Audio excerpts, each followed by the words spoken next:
Back again. That annoying dude online is back again. That bad white guy. Woke up a evil bad white guy again this morning. I don't know how I live with myself. Anyway, what day is it today? It's Thursday, November 27th. How did we get there that fast? It's so bizarre, and I know a lot of you know what I'm talking about when I say the speed that time is flying is freaking me out. It's like days are just a few hours now. I don't get it. It's so weird. I haven't had a long, drawn-out day forever. I'd almost love to have them. Give me more time to do my stuff, right? Crazy. It's crazy. It's so bizarre how fast they go. Anyway, what's going on? Ruby Dog is absolutely stoked. She thinks she killed her new friend, Ricky the Raccoon, who's laying out front of the shop in the lawn with her right now. Yeah. And, man, that particular raccoon, I think he's probably just shy of 40 pounds. The sucker's huge, big old male. He has killed so many of Sarah's chickens, it's not even funny. And I can tell it's the exact same route he takes the chickens and drags them all the way across the front and around the pond and up to these 3 trees and eats at the base of the same tree. He's been doing that pattern for over a year. He had it coming. He ain't doing that no more. But anyway, we brought Ruby in the house last night, and she's whimpering and laying by the back door because she needs to go check on Ricky the Raccoon. Her kill. She doesn't want to eat it, doesn't want to chew on it. She's got to lie there with it and watch it. So funny. I got to get rid of that thing because she was keeping us up all night being a complete psycho. So then I brought her in the shop with me this morning, gave her morning bone, and then it didn't take 5 minutes. She's barking at the door. Let me out. Where's my raccoon? I'm like, oh, God, really? So I had to put the raccoon up front here again, and she's laying. I'm going to get rid of it today. So funny. She's so proud. So proud. Now, not much of a rant this morning. Maybe at the end. I got some stuff to share at the end of this session. But a quick funny note. Not funny, but facts. Quick facts. You know, up here in Canada, the current criminals who are managed to get in control of the main power, they've been making literally thousands of different firearms illegal continuously the past few years. Only reason, we know the reason, is because they don't want them used on them from the people. That's the only reason. Don't even kid yourself it's about crime or making people safe. Guaranteed, if these absolute globalist pieces of shit, they know very well that if the majority of the people knew the truth, those guns would be turned on them. And that's why they're trying to get them. But anyway, here's some funny facts for that topic. There was over 153,000 good citizens, legal gun owners / licensed hunters running around just the province of Alberta last month, right? Over 153,000 of them. And there was over 105,000 of the same running around with their legally owned firearms in the province of British Columbia this last month as well. And there wasn't one murder or mass shooting or crime caused by those people with those guns. Isn't that weird? So weird. What a bunch of skids. Anyway, moving along. Excuse me. We got a lot of new out of the oven today. I don't know if I have any older I'm going to try to attempt at, but we got a lot of new. And one, I haven't read this at all, excuse me, but it's titled, Finally Getting Up the Nerve. There's an eye catcher for me. I'm like, right on. I love it.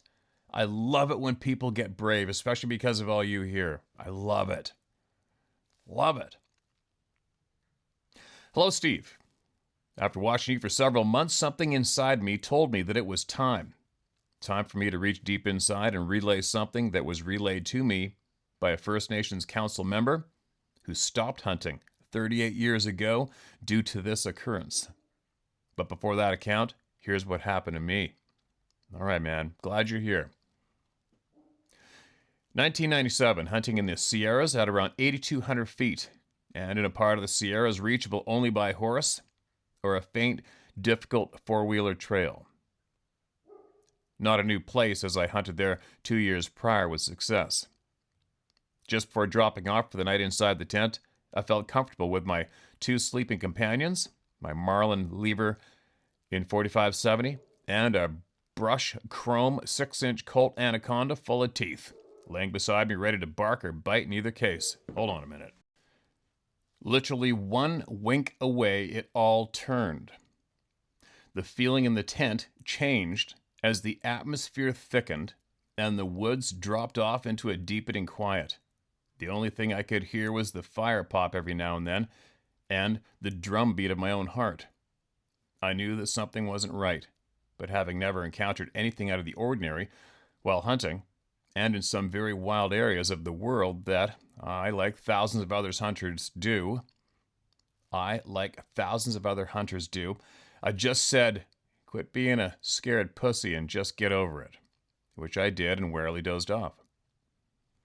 The first things my eyes saw at 3:27 a.m. was the tritium highlighted numbers in my Luminox GPS wristwatch. Next, I heard a log or a limb land on the far end of my tent. Whoa, on the far end of your tent. It actually pinched the left corner of the zippered entrance. By now, I had a rifle in hand and was starting to say, "What the F?" to myself repeatedly. Then I heard, actually most felt, these heavy footsteps walking around camp. Then another set, only lighter. At that moment, I knew it wasn't either of my longtime father/son hunting team. Just no way. It could be them to make my ass end vibrate when the big whatever took steps. I was wondering, how do I move without making noise and attract attention to myself? When? KKK effing boom. I nearly shit my pants.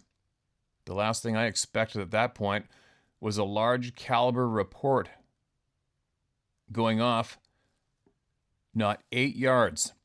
Yep, I said 8 yards from me.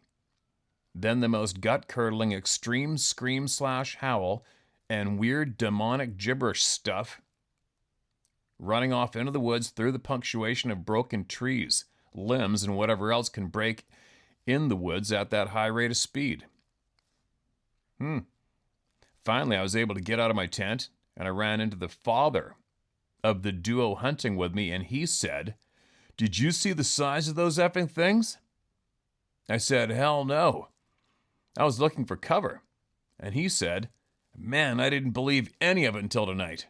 I saw one with my light plain as day, yellow eye shine, huge. I don't know how tall, but I can tell you it was one huge muscle. I was worried about you because I heard something like a tree or a limb hit your tent. I opened the zipper and I cranked a 44 to scare them off." I told him it worked on more than just those things. We talked about what had transpired, and we looked for tracks but could not find anything. Could find nothing conclusive until the son of the duo found the 6-inch hollow limb that had been thrown at my tent. There was a muddy-looking smudge on it, and it smelled like a combination of rotten meat, rank skunk spray, rotten piss, and a touch of feces to complete the ode of Bigfoot. We figured that's what it all added up to. And if that wasn't enough, about 30 minutes after all this happened, we started to hear these blood-curdling screams and whoops, what seemed to be a mile or so into the deep woods. Through all of this, the only thing that spooked the horses was the shot, according to my friends, which worked well for us because as soon as we had light to saddle without a headlight, we loaded up and carefully walked our way out. We heard what happened to be them. We heard what appeared to be them following for a few hundred yards, but eventually fell off. That's it for that spot. I don't think I could ever go back alone, or without someone that had gone through similar experience with me. I simply cannot convey the paralyzing effect that being in the that why am I so screwed up reading today? I don't get it. I simply cannot convey the paralyzing effect that being in the presence of these humanoids have on someone. I don't care how tough and how much of a woodsman / survivor dude you think you are. These things convey raw, unadulterated fear. The kind that if not careful, you start to gray out. They are so scary that even with a .45-70 and 5 rounds, you wonder if that's enough juice to stop one. I've seen a .45-70 destroy a 400-pound hog, and I still wondered. Now, this next entry in his email, the scary one. Warning, very graphic and completely truth. Intro. This story was relayed to me by a great First Nation elder. A man that carries history in his eyes. A man that commands respect. Although the storyteller was very generous with events, he required strict adherence to anonymity. Anonymity. With names so that the event may read disjointed at times. My apologies. According to Isaac, this happened nearly 38 years ago during a caribou hunt in the tundra. Isaac and 2 other men, both family, were caribou hunting and were caught by bad weather, causing them to stay in a hunter's cabin. After tying the dogs just under the front porch and having started a fire, they heard the dogs whimpering. Not barking, but whimpering. One of the hunters went outside to check just as light snowfall started, and he found the leash of one of the dogs broken and the dog gone. Thanks to the snow, he was able to locate huge footprints that appeared to be human. He came back inside and relayed the find to Isaac and the other hunter, who said, "He probably just broke the leash, and I'll find him before that bear does." The other hunter, who tried to explain that he was sure the tracks were not bear, but the other gentleman turned and walked out of the cabin with a Russian 8mm bolt rifle in hand. Enough time passed that Isaac and the other hunter in the cabin started to worry. A bit more time passed when they heard and felt a huge slap of the back end of the cabin that caused the entire cabin to shake. Then they felt the cabin rock as though something were on it. The other family member said he was going outside to see what the hell was going on. And when he walked out the door, Isaac followed as his family member walked just from under the eaves and was yanked off his feet and was thrown hard 20 to 30 yards into the air, and he landed on a large wood pile and didn't move. Ooh. Isaac knew that his family member was knocked, or worse, but all he could do was retreat into the cabin to try to settle himself and figure out a way to get he and his family members out of this horrible predicament. Isaac decided the only thing he could do was face it directly and do what he had to do to get he and his back home safely. He was well armed, and he knew how to get out of the cabin, so he tried. Isaac walked outside in time to see a 12-foot, quote, hairy man, end quote, pulling the dead family member that had been thrown into the air and against the woodpile. The hairy man looked at Isaac and showed him his teeth in a snarl. Isaac lost control of his bowels and urinated himself from fright. The hairy man then turned and kept dragging Isaac's family member to where the first man who went to find the dogs was laying on his back with his clothes ripped open, and 2 smaller hairy men leaning into him. These beasts had torn him open and had eaten his liver and working on what looked like his spleen. They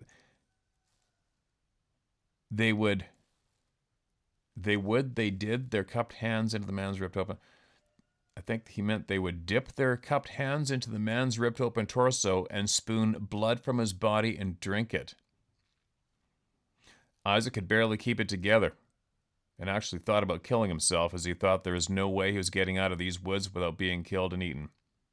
And just then he heard a whimper from under the porch and found that his Labrador and one of the other dogs was still alive. Isaac saw this as his chance, and he untied the dogs, and he and the dogs walked out carefully all the way to safety. 2 days later, he was able to lead a tribal posse and tribal police to the cabin where this ordeal took place. Both bodies were gone, except certain body parts were found amongst pools of frozen blood. They also had 2 mules with them. One was missing and one was found dead with one complete hind quarter pulled off the mule. No knives or anything sharp, just pulled off. Isaac and the tribe mourned for their fallen, and the posse honestly tried to find these hairy men with no success. That was the last time that Isaac went into those or any woods. He turned to fishing and trading furs for a living. May his family member rest in peace. End of email. Wow. That's probably the most violent, alleged encounter we've ever received, don't you think? I don't think we've heard anything quite like that sent in before. Is it true? I don't know. I'm guessing it was Alaska. If it wasn't Alaska, then the Northwest Territories or the Yukon, one of the 3. I'm guessing Alaska, and there has been, the Nahanni Valley, the Northwest Territories, the Headless Valley, right? There's a whole bunch of absolute violent episodes that have been mentioned going on around there. I'm just looking for the pattern, right? Anything similar? We've also had a lot of people mentioning of the violent flavor of these people or beings being from around the Alaska area. Why, I don't know. And then you have the violent episode of all those young students that got shredded up and their tongues ripped out of their faces and everything in that tent in Russia, which isn't too far from Alaska. You can see Russia from one part of Alaska. So, I don't know.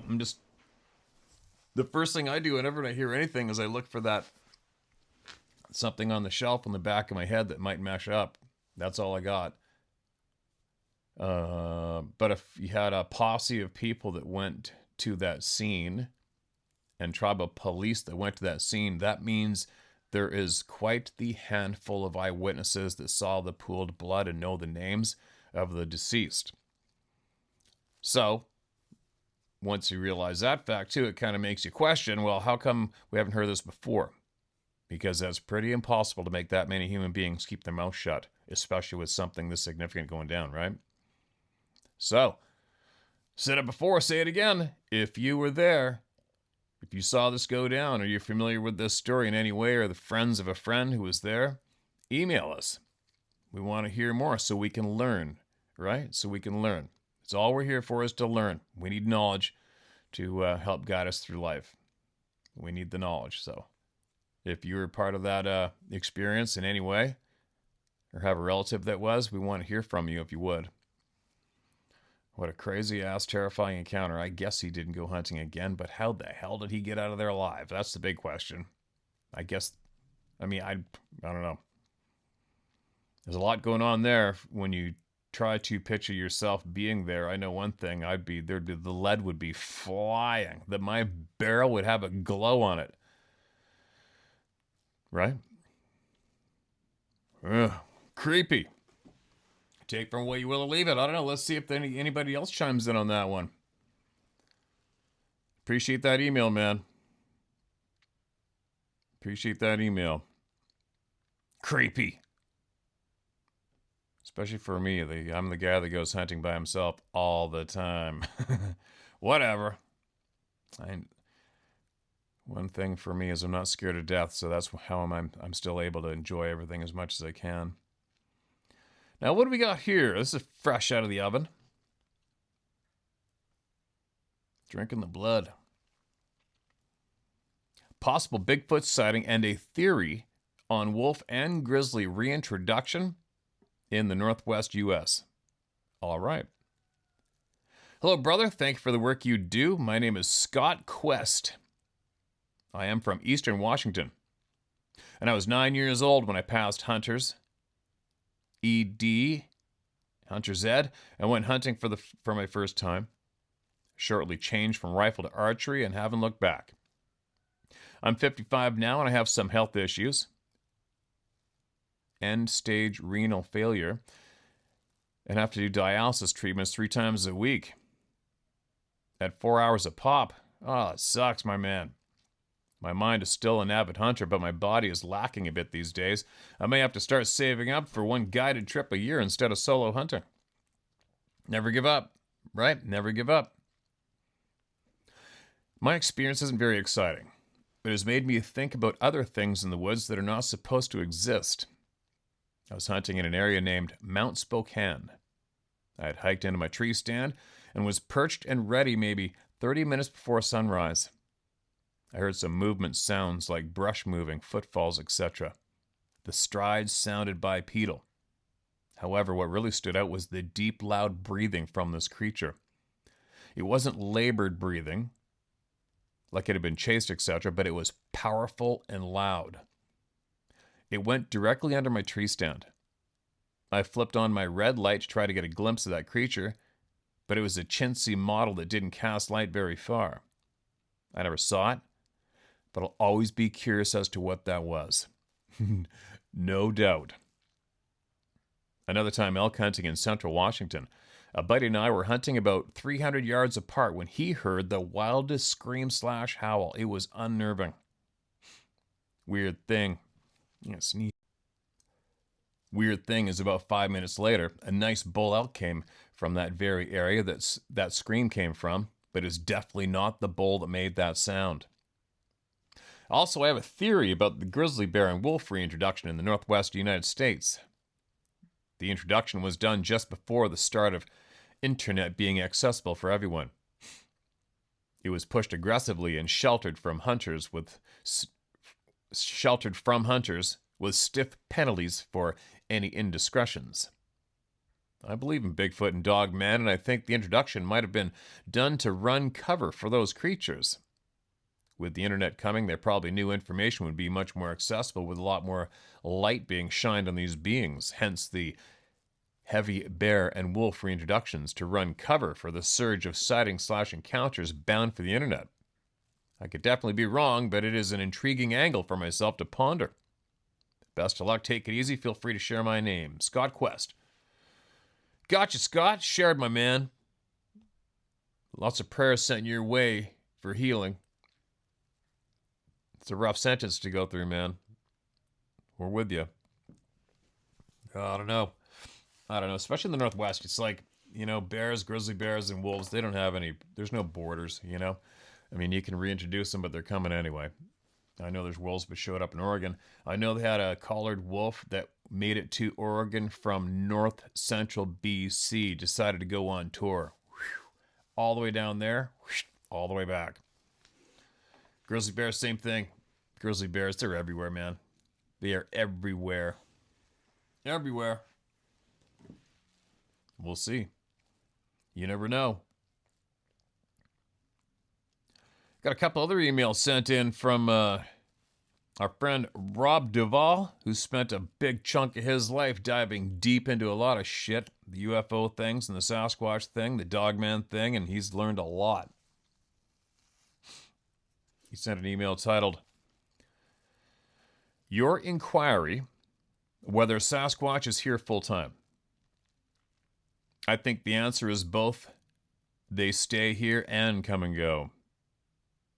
As to the really odd and irrational behaviors they exhibit, like the aggressive behavior towards the truck parked with a blown-out tire, or other aggressive gestures and really off-kilter actions, a few ideas are solidly forming with me.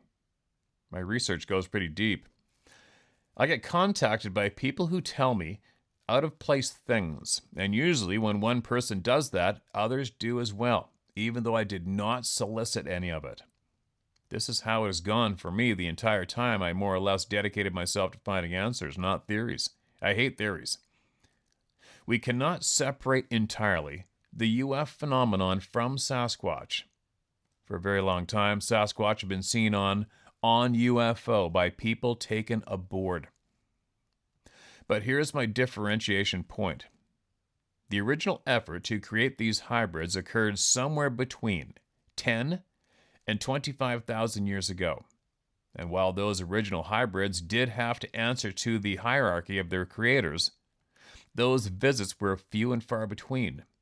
Their behaviors were those of several hybrid species left here with very critical rules set in motion with real consequences.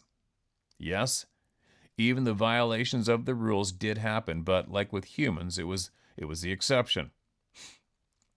What we see in today's time is a little different because of multiple non-connected persons giving me information around the same time regarding the same ideas I've come to accept that we humans are involved in some program for creating these things.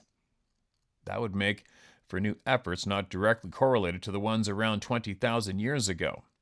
This seems to have begun after the Kandahar giant was captured and brought back to the U.S. And if that is the case, and considering that most advanced knowledge was given to us, and that knowledge transfer is a matter of solid record that is verifiable, I am of the strong opinion that we have been recruited into this effort, and that we are not the only ones creating these hybrids now. In fact, we are secondary. What does this have to do with anything related to their behaviors or where they are? The new ones are directly working for those who created them and recruited us to get involved in the same effort. The new ones are not here full time. I would suggest they are here on assignments. Go back to your nuclear scientist associates.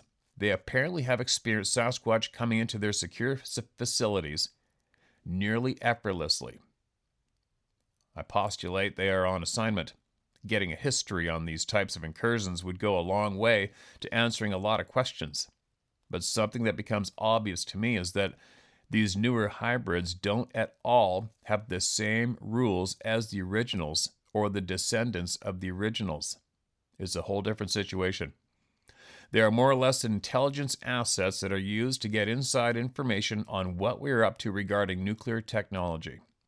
And as you know, this is an area of UFO research I am keenly informed on, including detailed nuclear weapons history down to illegal foreign deployments of U.S. weapons.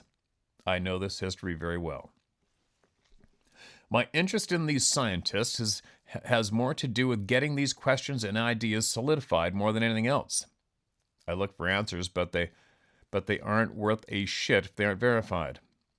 The newer hybrids have an entirely different relationship with humans than what was regarded in the rules of engagement set up for the originals. I doubt they live here. The older ones did. Some could come and go, but now all had that have that capability. I derived that from observations by people who had encounters, thousands of them. Some of these people had scientific minds and were attempting to qualify and characterize the responses and actions by the Sasquatch they encountered, usually intentionally. I know that can happen because I have done it too.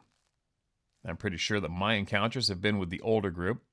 I also know that Washington State, given its place in the creation of nuclear weapons and strategic location and the history of weapons storage and research, is a target of the new sets of hybrids.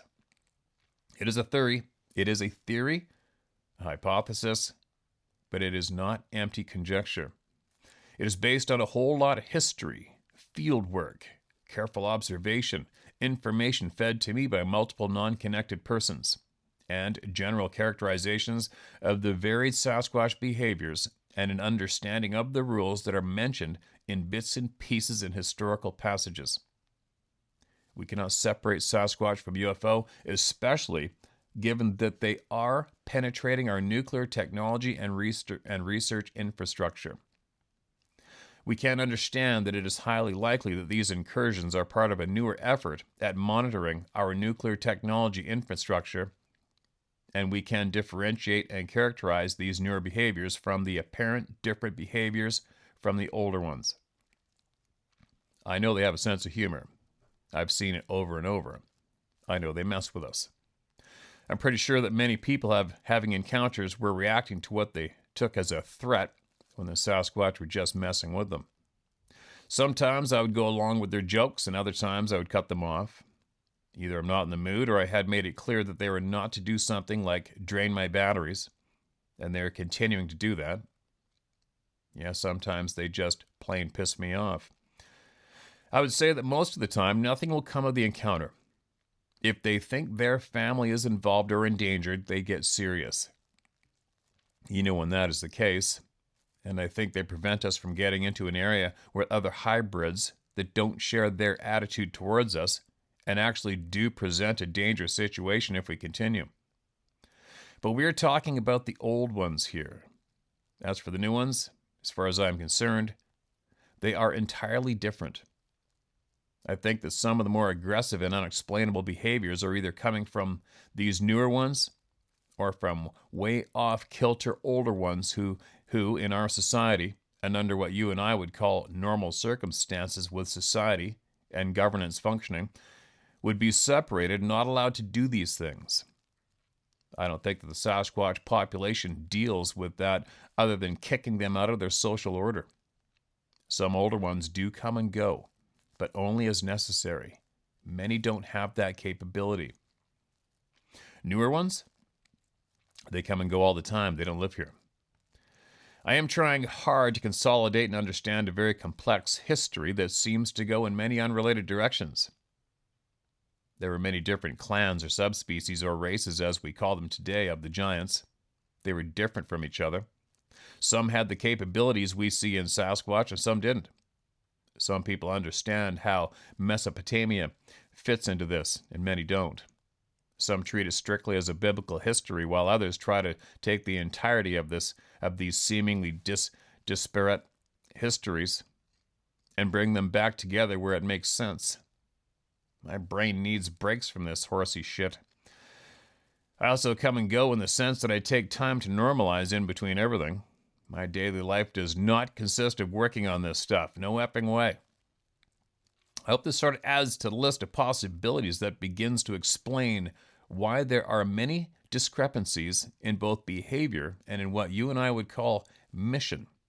I guarantee you it is not a jolly ride for Sasquatch going into high security facilities like that. It is targeted and planned. It is consistent with what has been a very long, deep relationship the UFO have exhibited thousands of times regarding our nuclear weapons and technology infrastructure. That bear sitting on the rock across the river from you is one goofy bastard. I was laughing. Take care, man. Rob Duvall. Yeah, well, he's a rug in the house right now, that very same bear. He was an old son of a gun. Broken ear. Rubbed hide that spring when I had him on the video, but there you go. Lots for people to chew on that are actually looking for answers and trying to figure it out for themselves, right? Taking in all the testimonies from everybody they can, taking in all the knowledge from all the people like Robert, who's been digging forever and generous enough to share what they're coming up with, what they've learned, what they've seen, what they've witnessed, right? Very, very informative, handy shit being shared here for those trying to figure it out. And then for all you just sitting on your ass waiting, well, maybe you saw the picture I shared the other day of that carcass of a human laying on a slope, dead and dried up. Didn't go anywhere but on their flat ass, right? The nuclear connection is very strong. It's a huge pattern. In the scientists, though, the sad part of the scientist end of it is, just like Edgar shared before whatever spooked him off, and he showed me a list of friends of his through the nuclear scientist community is a close-knit group, global, smaller, close-knit group. They all know each other. And allegedly they've all seen these beings numerous times each. But one fact they all share is the fact that scientists are on the hit list nonstop around the globe. How many times have you heard about it? Especially in the nuclear sector. Scientists get assassinated all the time. I can't imagine the stress it would be to be a scientist in the nuclear circle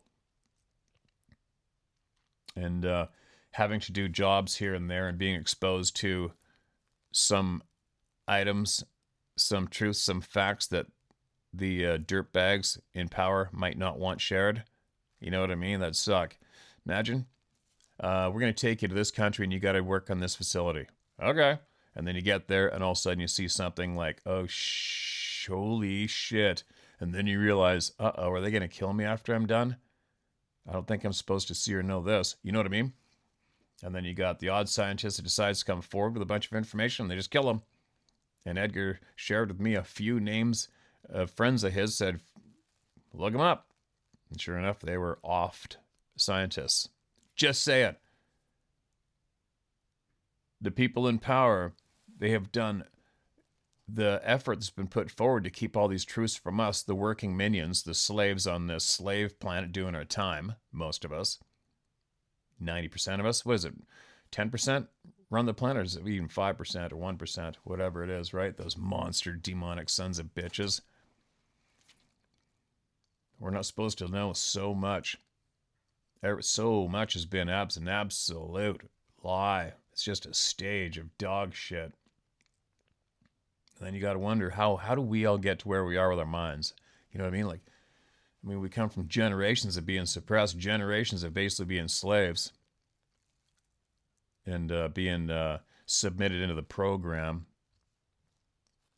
How do we get here? How did our minds get here? I always wonder that. How the hell did I get here? Why do I see through bullshit? Why do I crave truth? Why do I get so angry with the dark side and want to war with them? Why? You know what I mean? Like I said it before, it must be comforting to go through this lifetime being dumb as a pickle. Right? What do you want me to do?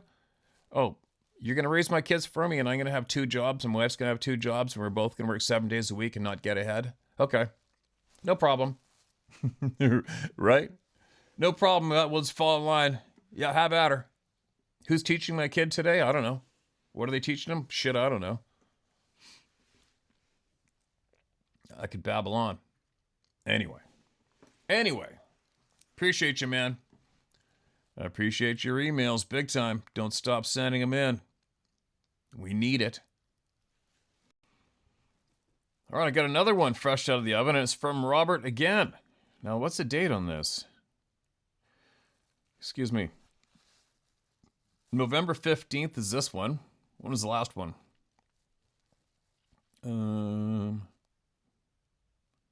November 22nd, so they're read out of order. Whoops. Oh, well. At least I got them. So this email is from Robert, and it was sent before the one I just read, okay? Days before. Is it titled, Our Thoughts versus Reality? Here we go. Hi, Steve. I'm going to Malaysia January. I'd like to take a little side. Okay, gotcha. Yeah, we are too. We'll figure it out. Thinking the same thing too. Now, I'll address what I mean by thoughts versus reality. I'm almost certain that there are populations, clans, that live all year around the Cascade Mountains. They are residents of those areas. But we also know that there are instances of them disappearing right before our eyes. So, do they live here or different locations as needed? My guess is both. I have an idea that some of these hybrids don't have those extra capabilities. I have no proof, just noted from the different descriptions from encounter summaries. It's inconclusive. When I was making plans to go into the Cascades to see for myself what was going on, this was before I had done any field work at all. I found all kinds of evidence from Google Earth of their presence in what I call cultural methods used in daily life and of food acquisition. Again, this was before I had any field experience, but knew what kinds of constructs to look for based on work of other researchers. Repetition of methods and structures come into it. They're extremely remote locations and difficult terrain without apparent trails adding to my confidence. Many of those in the past who spent time either with mining claims or logging or other activities have said many times that wintering over in caves is noted by the Sasquatch. Some have noted year-round occupation of caves by them as well. The Cascade Mountains are riddled with cave systems. Even in the Wenatchee area, they are said to live in the hill in caves. I know where their graves are.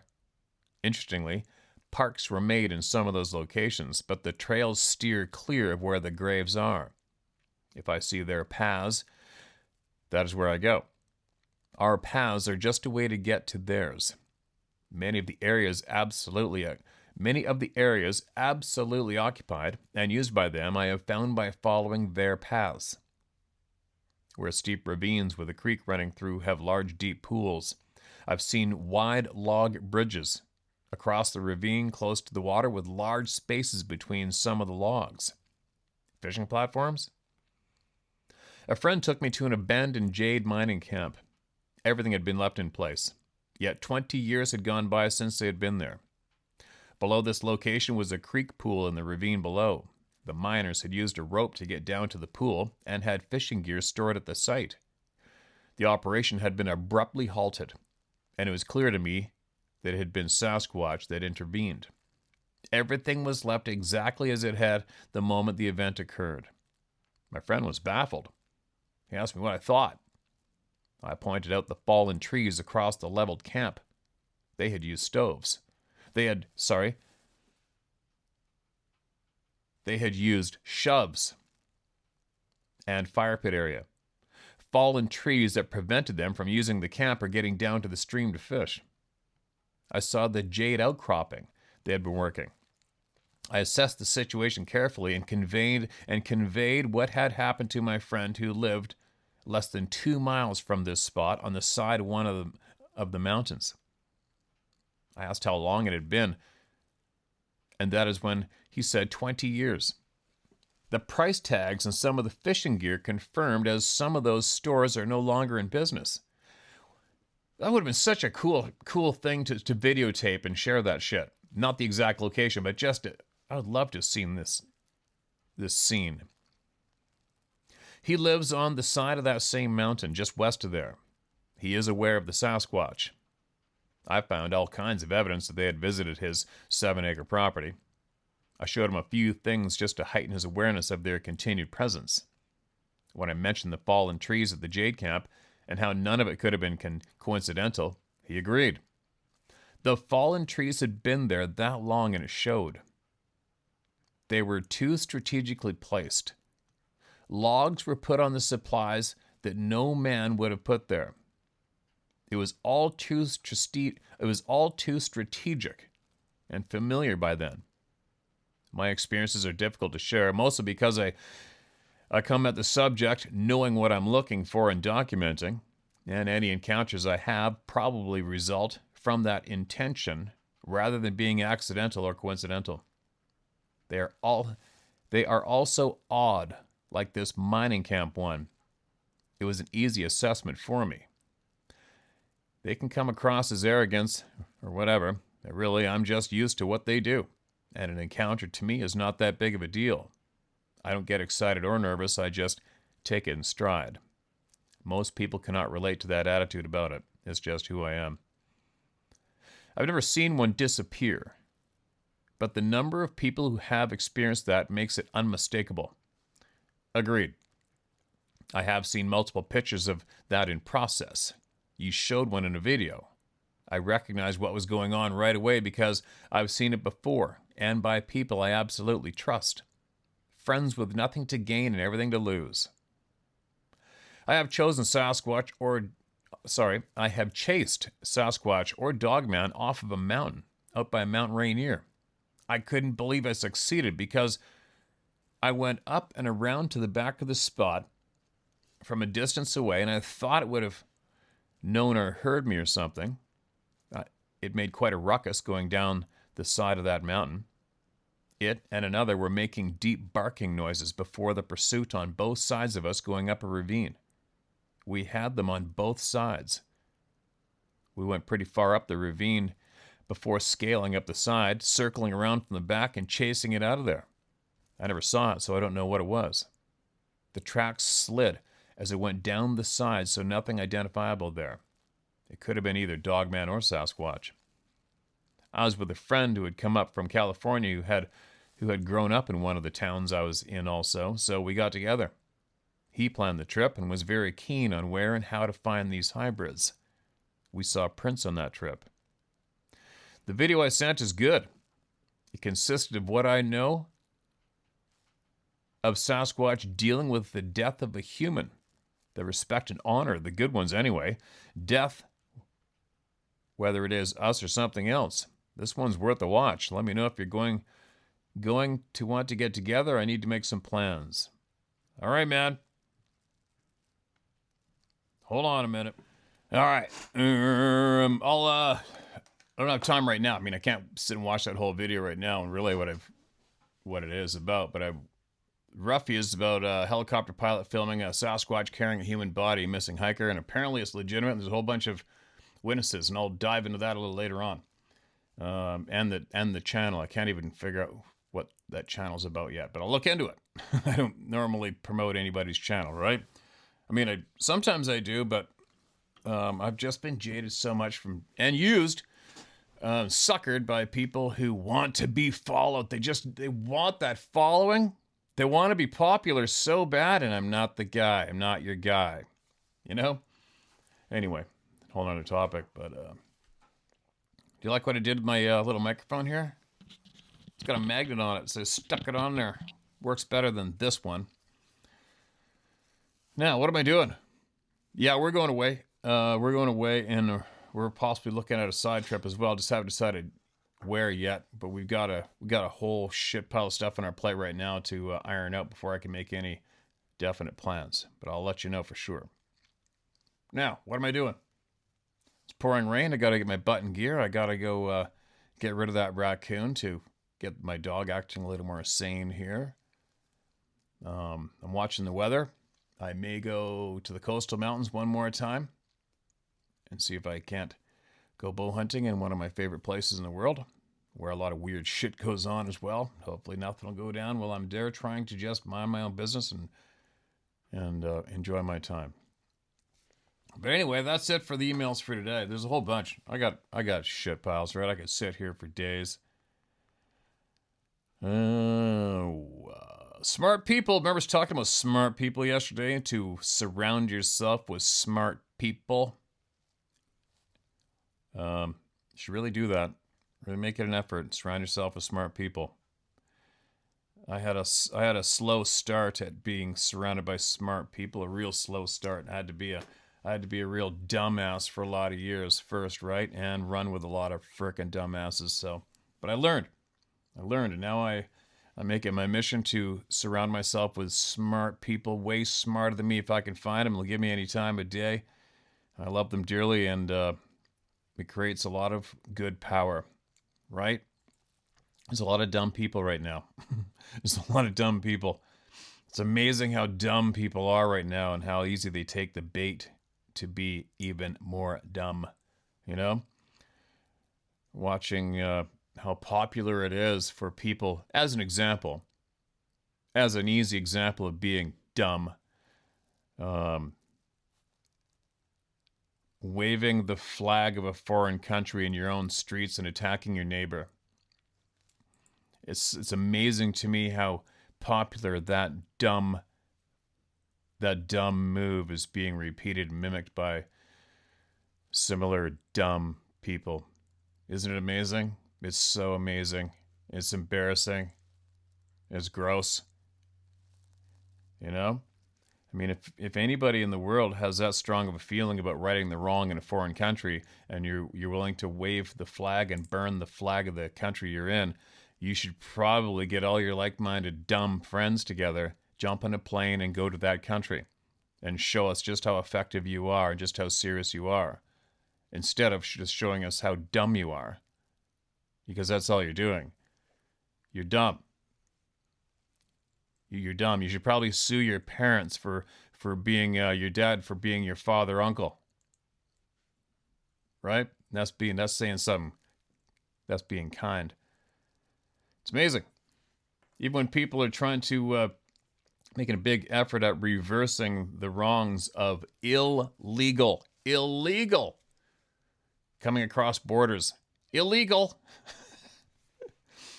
And the people that have come across these borders illegally are waving the flags of where they came from in protest of being taken back there and attacking citizens in the street. Again, your father's probably your father and your uncle. Right? Meanwhile, and why I can say that with confidence of you being very dumb if you support that or do those actions yourself, if you were smart, then what was aggravating you, you would go to who was guilty of causing that aggravation. And you cause harm for them. You wouldn't go assaulting some couple on their way to the fucking store in their car, beating on their car. Wow, that's quite the sign of absolute high intelligence right there, isn't it? I'm so angry what's going on in the Middle East. I'm going to go attack that car right there. They're probably on the way to the hospital or something, too. Sons of bitches. I'm going to beat them with my Palestinian flag as I'm wearing my head wrap, my mask. Dumb. Your father's your uncle and your father, just so you know. You mad at anybody for being bombed or attacked by anybody? Well, go to the people that are bombing them.